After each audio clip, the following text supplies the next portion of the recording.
Hey there and welcome to the A.D.K Rock and Metal channel, and today I am doing an album review, or sorry, it's an EP review. It's a 5-track EP from the band called CRASHFACE, and it's called Life and Death in the Wasteland, and it comes out on the 13th of September 2024.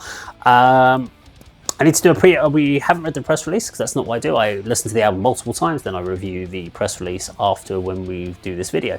So I have no idea what the press release says about this album. That way you get a pure my intention. I'm not going to break down every song into detail. That's down to you, and you'll take your own impression of it based on whether you like the band already, maybe you've seen them live and you want to check it out, or maybe you're looking at this and going, I wonder what this band's all about. And hopefully I'll give you a bit of a vibe about my thoughts about the vibe of this particular band. But I do need the press release so I can talk to them. So let me summon the press release. Okay, there we go. We got the press release here. Now it's not a great press release in the sense that I haven't got any headers. I don't even know who the press PR agent was for this. Look, it's just a bit of paper. Come back to that one. Not the best. It's probably the worst PR press release I've seen, and it wasn't actually a listed press release. This was just a kind of screen print of one of the email parts I got. Anyway, who are CRASHFACE? Well, I have no idea who they officially got, but I couldn't quite place them. There's elements of metalcore in there, there's elements of new metal, plus there's an electronic element to them in the sense of sampling. Bear with me, I've been talking a lot today, so I'm going to have a slurp of my coffee.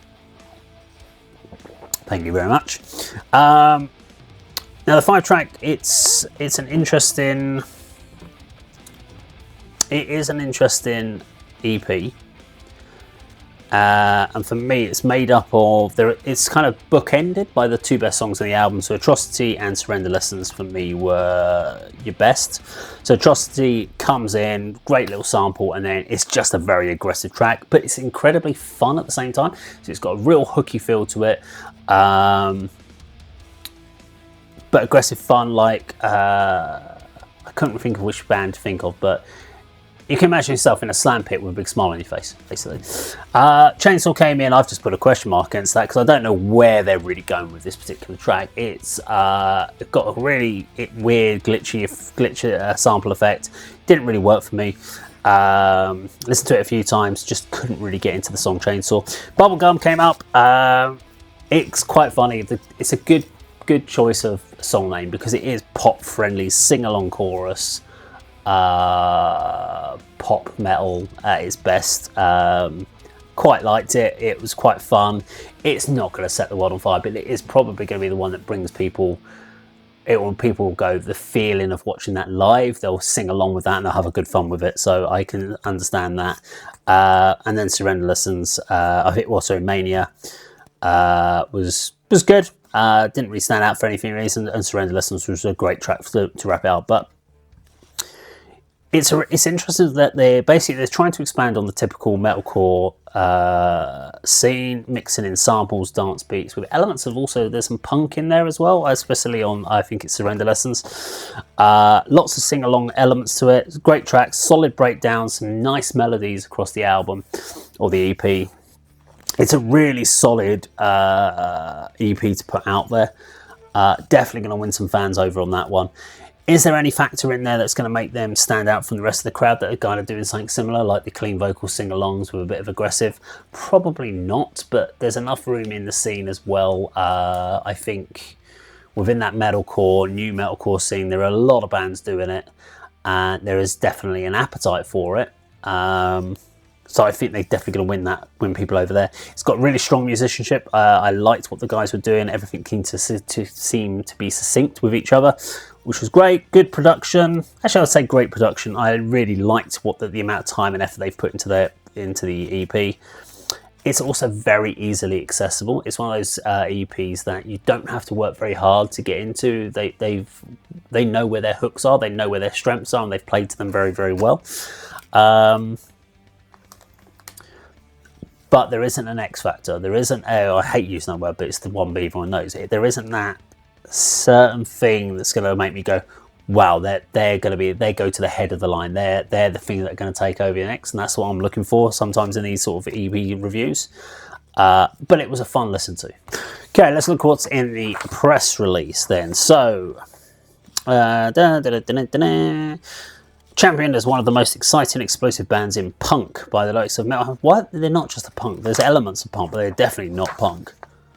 So they were championed by the likes of Metal Hammer, Rock Sound, and BBC One's Radio's Jack Saunders. CRASHFACE are here to make a big impact on the scene. Upcoming EP Life and Death in the Wasteland follows closely behind 2023's release of the prototype EP and our latest single Maniac. The band explained this one is for Embracing Crazy, continuing on from the story of Chainsaw Maniac, Persists the Venom in the Wasteland. Really, those two? I thought they were the weakest ones, personally. Okay. Our brother in crime, Jaw, has made this video what it is and knocks it out of the party again. We wanted to maintain an Edgar Wright-esque jagged edge while staying true to our aesthetics, and I think we nailed it.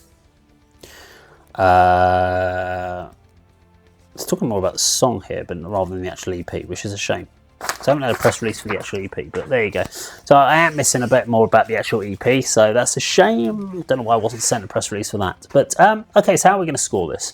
We score it out of 4 categories. We either have headliner, we have main support, we have opener, and we have back to the rehearsal studio. So what am I scoring? CRASHFACE, Life and Death in the Wasteland. I'm going to give them main support. They're not an opening band. They're far too good to be an opening band in this case. There's something lacking here for me to take them to the headline, just in the sense of what is it that's going to step them apart from the others in the crowd. They are very good. They're a very good band, but the songs haven't got enough for me to make them be... I can't imagine me coming to this in 2 years' time and remembering any of the songs. I can't remember me coming to it in a couple of weeks' time and remembering any of the songs. But and that's the element for me, that how do you create a song that's going to resonate with lots of people and on a personal level? Hasn't done that for me yet. But I think this band has the potential to do that. So yeah, definitely a main support. And if you're looking at the older, you're talking either a 6 out of 10, 7 out of 10 is what you're kind of looking at. Probably, I'd probably give this a 7 out of 10 if you were looking at just sort of more standardized scoring. So there we go, CRASHFACE, Life and Death in the Wasteland. Now, if you enjoyed the video today, please do like, share and subscribe. And I'll see you on another video sometime very soon. Take care.